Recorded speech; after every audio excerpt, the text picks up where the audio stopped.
This unit is dedicated to chord scale relationships and their nomenclature. The purpose of this unit is to establish a common language so we can communicate with each other both verbally and musically. And like any kind of communication, it is meant to clarify certain concepts. Chord scales can be thought of as basically the same thing. If you take a 2-octave scale and you number it 1 through 13, and you analyze the odd numbers, 1, 3, 5, 7, 9, 11, and 13, those are the notes of a major scale in a different order. A mode can be thought of as a scale that just starts on another degree of a pre-existing scale. So, for example, if we take a major scale and we start on the first note of the major scale, that mode is exactly equal to a major scale. All the notes are the same, and it is called Ionian Scale. Ionian Scale and major scale mean the same thing.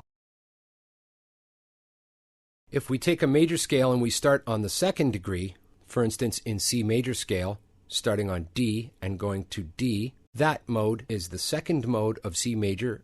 It is called a Dorian mode. Now if we take that mode and compare it to a major scale, which we will illustrate right here, D, E, F sharp, G, A, B, C sharp, and D, that's the D major scale, and we compare the D Dorian to that major scale, D, E, F, G, A, B, C, D. Those are all the notes contained in the C major scale, but starting on D and ending on D, and we compare the first, third, fifth, and seventh notes. We see that our note in question, the third note of D Dorian, which is F, is a semitone lower than F sharp, which is in the D major scale. So in jazz harmony, we usually use numbers. Most people just call that the flat 3. A is equal to A, so the 5 is equal to the 5, and the seventh note of D Dorian, C, is 1 semitone lower than C sharp, producing a flat 7. Whenever you have a root, flat third, 5, and flat 7, you get a minor scale. The next mode, E, which is the third mode of C major, all the notes of C major, E through E, we can go through the same process. That third mode is called Phrygian, comparing E Phrygian to E major. So first of all, let's bring up our musical ruler, the major scale E, F sharp, G sharp, A, B, C sharp, D sharp, and E. We're going to compare E Phrygian to the E major scale. You'll notice that G is 1 semitone lower than G sharp, therefore it is a flattened third. B and B are the same, and D is 1 semitone lower than D sharp, producing a flat 7. As we've seen from our Dorian mode, E, G, B, and D, or a root, flat third 5, and flat 7, gives us a minor 7 chord. Now once we get to the fourth mode of C major, we need to extend the scale a little bit to determine the difference between the chord symbol for the fourth mode of F major, which that mode is called Lydian, and the F major scale. You'll see in a moment. We're going to extend the F major scale up to the 11th note, F, G, A, B flat, C, D, E, F, G, A, B flat. You'll see that those are numbered 1 through 11. Now we're going to illustrate the fourth mode of C major scale, which is called the Lydian mode, as mentioned earlier. The reason we need to extend the mode out to the 11th note of the mode is because that is the first note that, when looking at the odd numbers of the scales, it's the first one that's different. We don't want to have the symbol that is associated with the Lydian mode mixed up with the major scale or the Ionian mode. So F is equal to F, A is equal to A, C to C, E, G, and then when we get to the 11th degree, B flat and B are not equal. So our chord in question, the F Lydian chord scale, the B is 1 semitone higher than the 11th note of the major scale, giving us a sharp 11. So the chord symbol associated with that scale is F major 7, sharp 11. To be theoretically correct, I guess technically it's an F major 9 sharp 11, but since the sharp 11 is already indicated, most of the time the 9 is implied. Don't worry if you see it as F major 7 sharp 11 or F major 9 sharp 11 or even F major 13 sharp 11. It's pretty much the same scale that goes with that chord symbol, and the chords that are generated from that scale are the same. Moving along to the fifth mode, G through G, as they occur in the C major scale, we see that there's only one note difference between that mode, which is called the Mixolydian mode, and the G major scale.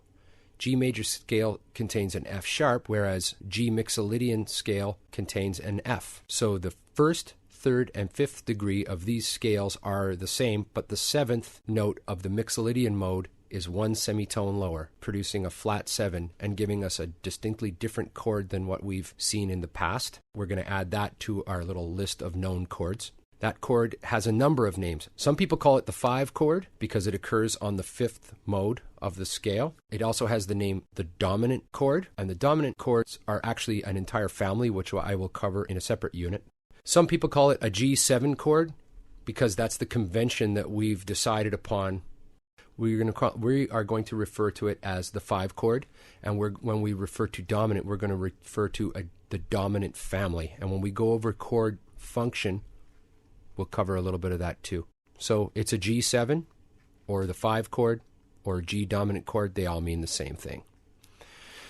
Now when we go on to the sixth mode, A through A with no flats, A, B, C, D, E, F, G, A, and we compare that with the A major scale, A, B, C sharp, D, E, F sharp, G sharp, A. We notice that A, of course, is equal to A. The third is flat, the 5 is the same, and the 7th is flattened, producing another minor 7 chord. This mode is called the Aeolian mode, and as a scale on its own, it is often referred to as the natural minor. It is also the descending melodic scale, which we'll get into in yet another unit when we deal with minor modes. Our last mode, the 7th mode of the C major scale, is called Locrian. So the 7th mode of any major scale is called Locrian. We are going to analyze it in the same manner. B, C, D, E, F, G, A, B. And we're going to compare that to B major scale. B, C sharp, D sharp, E, F sharp, G sharp, A sharp, and B. The root is the same. We get a flat third, a flat 5, and a flat 7. That chord is often named a minor 7 flat 5 chord. Whenever we have a root, flat third, flat 5, flat 7, it can be called minor 7 flat 5. It is also called half diminished because the first 3 notes of the scale produce a diminished chord, but once you add the 7, it does not produce a diminished chord. And since we haven't covered diminished chords, we will cover them in a later unit.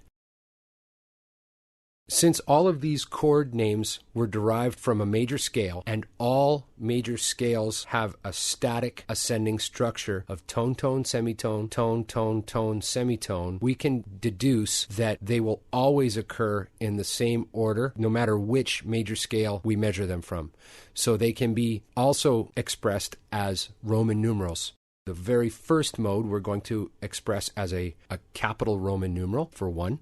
And we use a capital Roman numeral for anything that contains a major third. A small Roman numeral 2, small Roman numeral 3, capital Roman numeral 4, capital Roman numeral 5, small Roman numeral for 6, small Roman numeral for 7. So we can think of the 1 chord of a major scale as always being a major 7, the 2 chord as a minor 7, 3 chord minor 7, 4 chord as a major 7 sharp 11, 5 chord as a dominant, or as some people call it, the 7 chord, as we've indicated earlier, the 6 chord as a minor 7, and the 7 chord as a minor 7 flat 5.